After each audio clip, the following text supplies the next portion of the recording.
Welcome back to our podcast today. And today we have Melissa with us. Thank you for being with us, Melissa. Thanks for having me. Melissa, we're living in quite a change era in terms of sales and the interaction between organizations and their customers, whether the customers are other organizations or whether they're consumers. And we've seen the rise of e-commerce. We've seen the rise of self-service and automated tools for people to interact.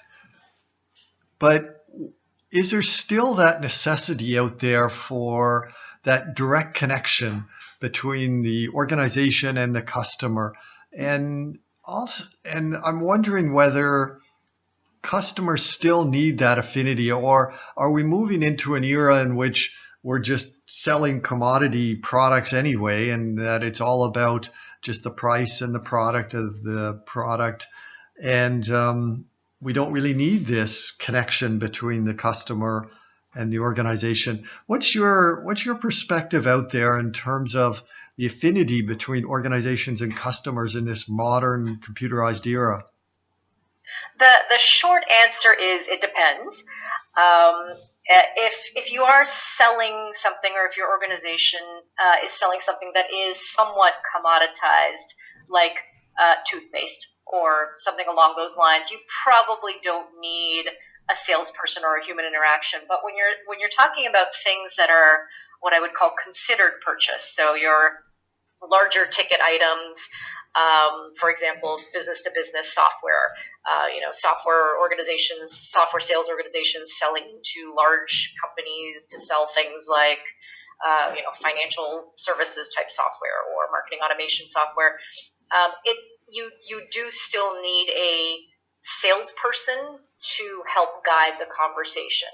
And even though I think a lot of consumers, whether you're purchasing for yourself, a considered purchase as a consumer might be a car, you probably do a lot of research online to find that information and to basically establish what you think you need right out of the gate.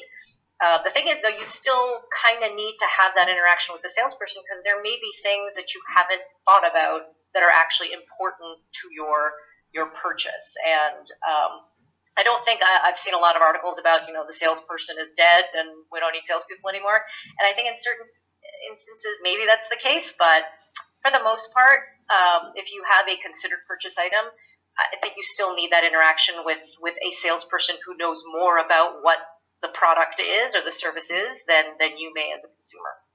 Melissa, if we look at the consumer buying decision process, we can start off with that at the beginning, there's need recognition. And then there's a search, and people typically search their own experiences and memories as a starting point, and then they do external search, maybe on the internet.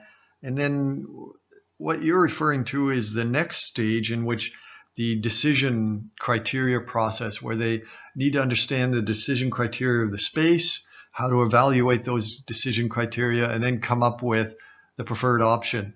There may also be in that process last minute influences. So for example, somebody may have decided that they're going to buy this versus that, and then when they go to a site, they see shipping is free this day, or there's a coupon, and that influences their last minute purchase. And then we get into the purchase and the post purchase behavior. So in that phase in which people need to have a decision criteria, I can understand how the salesperson can help define the decision criteria, help the individual prioritize or rank the decision criteria. And what is the role that you're seeing for online organizations or just organizations selling to customers?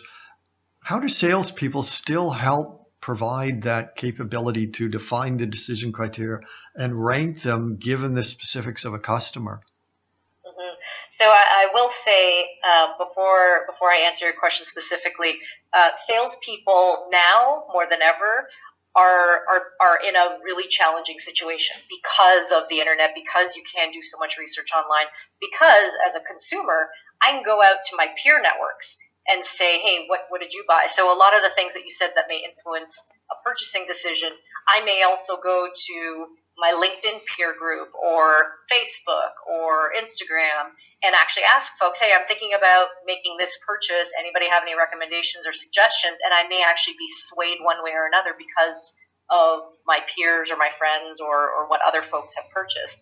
So salespeople are now fighting not just my ability as a consumer to do all that research, they're also having to sell against others' peer groups and the influences that those folks have. So when a consumer actually engages a salesperson, the way a salesperson can set themselves apart is to not be the kind of stereotypical, traditional, used car salesperson type of a thing. Instead, they can actually be a trusted advisor. And because the salesperson knows their product and their service better than anyone else, certainly better than the consumer, they have the opportunity to say, hey, I understand, Ms. Consumer, you're looking for XYZ or you have these needs, but have you also thought about the impact that this will have on your business down the line?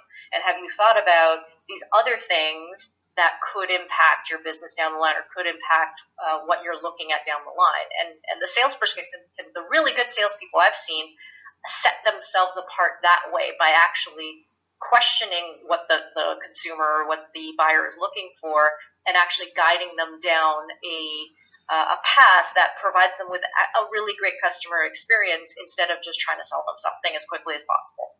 So I hear a couple of takeaways based on what you're saying, Melissa, is that customers are now more knowledgeable about the options and maybe about the decision criteria that they have, and salespeople are more focused on providing that long-term solution to the customer as opposed to just selling them a product. But I found really interesting when you were talking about that one of the roles for the salespeople is to challenge the perceptions that the customer has. And certainly on a personal side, I've had that as well. I go in and I think I want this or that. And by discussing with the salesperson, I find out that, no, that isn't the best option. I had that a while back. I went into a store looking for a door. I found a real cool exterior door. And the salesperson said, yeah, well, you don't want to buy that because, and that changed my thinking. So I hear what this solution approach, and you also refer to agility with salespeople in the sales processes. Can maybe you speak a little bit more about how agility fits into the sales process? Yeah, I look at the concept of agility in the sales process very, very similar to improv. So any improv company or the improv process is this ability to listen to understand and actually actively listen so that you can adapt based on what your improv troupe is doing around you. So if anyone has seen improv, you sort of start in one space, and based on what's happening around you or based on what the audience gives you, you actually change and modify based on your surroundings. And that really requires you to actively listen, and instead of listening to just speak, you actually listen to understand and adapt and be agile based on the situation around you. And the really good salespeople that I've seen and that I've worked with are the ones that adapt and listen and seek to understand versus seek to speak and just regurgitate whatever sales process pieces or whatever messaging they were taught to spit up, as an example. The ones that actually listen and are agile in that moment and adapt based on what the customer is saying to them, those are the ones that are really successful, because then they can truly guide the customer on a journey versus, again, trying to sell them something. You know, when you were talking about the process there, I imagine even when the salesperson is doing the improv, they're still adhering or aligning with a process. And if we're looking at a process in which there are these speaking points and stages and phases along the way, that sounds very linear and sequential. Do this, say these following things, it leads to this. But it sounds as if you're talking much more of a multi-dimensional sales process in which there are many different directions that the salesperson can go in. So even though they're improving, they're still following the network of stages, but more decision points along those stages. They can go in this direction, that direction. They can mention this, they can mention something else, bring out this data, bring out that data, all based on what the customer is saying. Am I understanding correctly that what you're advocating is more of a multi-dimensional kind of sales process with many different decision points, and the salesperson is understanding the customer and therefore navigating through this space? Yeah, yes, absolutely. The sales process is absolutely not linear, as you mentioned. The good thing about the sales process is that it gives you guidelines, right? It gives you a sense of, here are the rough stages that I need to move my deal along in order to ultimately get a customer to purchase from me, or not purchase from me, but these are the steps that I need to take. And here's some activities, and here's some of the things that the customer's thinking about, and here are some of the things that you have at your disposal. But no customer is the same. And a process is great because it gives you some guidelines, but with a good solid process in place, it allows you then to have that agility and that sort of improbability, because you've got your sort of foundational guideposts that allow you to kind of go into different dimensions based on kind of the rough path that's ahead of you. Because no customer is the same. You may have customers that kind of are similar and look like one another in their buying ability and everything, but how they go about purchasing may be entirely different. So you have to have the rough foundation, the rough process in place to give you at least some guide, but then also have that ability to improv off of that. Melissa, how do we use metrics around this? Because in the old sales funnel approach, we would have the customers coming in, cold calls perhaps, and then we would funnel them through different processes, and there would be a ratio of customers to each stage in the process. And we could say the sales process would take maybe a month or 2 months or whatever. And therefore, that was really useful in predicting sales down the road. If we had 50 customers in this stage, we would know we'd have so many in the next stage, and therefore it would be predictive. If we're using more of a sophisticated guidelines approach with rough stages, do the metrics still stay the same, or are we seeing a change in sales metrics? I'd say that the metrics haven't changed that much, because no matter what, you have to have a certain amount of velocity through your sales funnel, and you have to have a certain amount of prospective customers entering into your sales process in order to have a certain amount of closed business that you project by the end of the process. And as people move through those stages, having those conversion metrics at each one of those stages is good in order for you to sort of assess as an organization, do I have a healthy pipeline of people flowing through my process? Do I have my salespeople doing the right things at each of these rough stages to move people along? Are people getting stuck at any stage because the salespeople aren't doing the right thing? So it allows you to still look at those same metrics, but recognizing that every stage there are sort of rough things that a salesperson should be doing. If you do have deals sort of sticking or people just not responding anymore to the salesperson, you can at least then know at that stage, you can hone in on that stage and go, okay, what's happening here? And the great thing is there's lots of technology out there that allows you to analyze calls and take a look at the velocity through the funnel and analyze all of the stages and use AI to see what's happening at each of these stages of the process, so that the technology now allows you to have a little bit more of a multi-dimensional view into your sales process versus straight up conversion metrics stage to stage. Melissa, when you talk about technology and much more of a multi-dimensional space, I'm kind of wondering whether it's also possible to bring in other sales metrics. For example, a customer who may not buy today may come back another day, perhaps if the product that they bought didn't work, or if there another issue comes up for them. And customers that we're talking to today may also influence their friends to come to our organization. I'm wondering whether, with the analytics now and the potential to take a look at what's happening on social media, whether you would also incorporate these larger potentials. Oh, absolutely. Yeah, absolutely. I mean, customers, just because a customer is interacting with the salesperson doesn't necessarily mean they're ready to buy right now, but they could come back at some point. They could come back in the future. They could refer someone. Someone can come to you because they heard about you through some event or through social media, etc. So all of those are critical to track in the process, because then it gives you a good sense, either a sales organization or a marketing organization, a good sense of where's all my interest coming in from, and how can I adapt my communication based on where folks are coming in from. Absolutely. And I'm wondering how we could track that, because not all of that conversation would take place on social media. Some of it would take place customer to customer. Some of it we may see on social media. So if we're tracking that, I'm thinking in terms of some of the metrics, which would be more action-based, more in terms of how did this customer hear of us? Is that also something that a modern salesperson should be looking at?